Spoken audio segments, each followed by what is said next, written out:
Good morning, everybody. I want to do another video in the series on the life of Paul.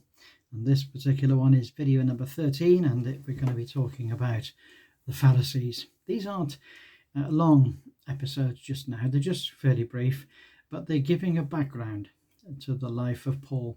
And we'll get into his main life and his letters at a later date.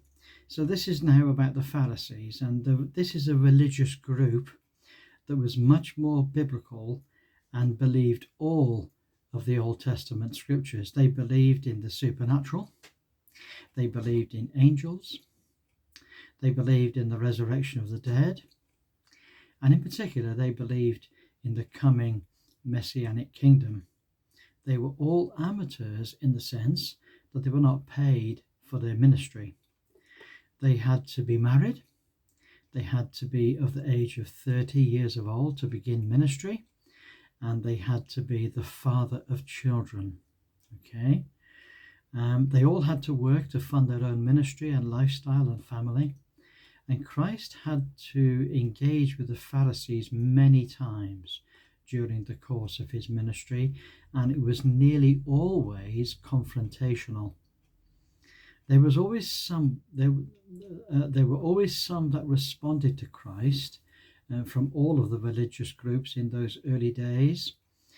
Something that's a very interesting fact of history is that there were never more than about 3,000 Pharisees.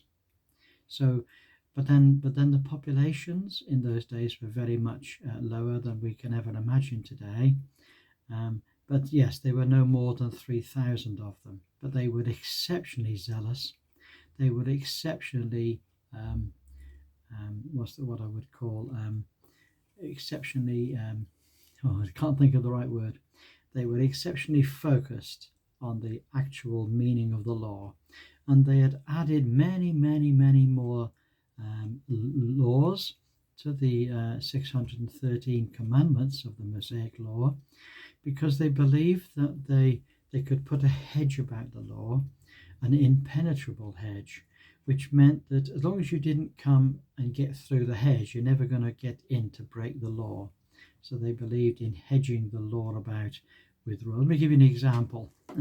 In those days, they said that it's better if a man doesn't walk on the grass on the Sabbath day, because he might just accidentally walk past a little bit of wheat that's growing in the wrong place. You know how wheat can sometimes spring up, a seed can find its way into the ground and spring up in an odd place.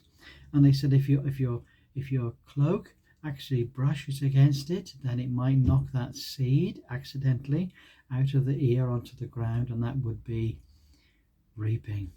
Okay, and if a little bird came along and saw that grain of corn and went down and ate it, that would then be storing. Okay, so the ways in which they try to multiply and multiply and multiply these rules in order to prevent themselves from breaking the law. That's the Pharisees. Wonderful people in many ways, very antagonistic to Christ. They had, in the main, they had missed the point of the law. And the Sermon on the Mount is a long sermon in which Christ exposes the failure of the Pharisaical teaching and the failure of the scribes and the priests, and explains how that if a person wants to be righteous before God and be raised from the dead in the resurrection of the righteous, then he will need to have a righteousness standard that's higher than that currently of the scribes and the Pharisees. That's the Sermon on the Mount for you. So this is this religious group. They were all great men in their own way, and yet they had missed the boat. They'd missed the true understanding of the law. And so in spite of saying that they were righteous, they actually were unrighteous men. What a wake-up call that would be to the days in which Christ ministered here on earth. Well, we look forward to catching up with you next time. Have a wonderful day, and God bless you all. Bye for now.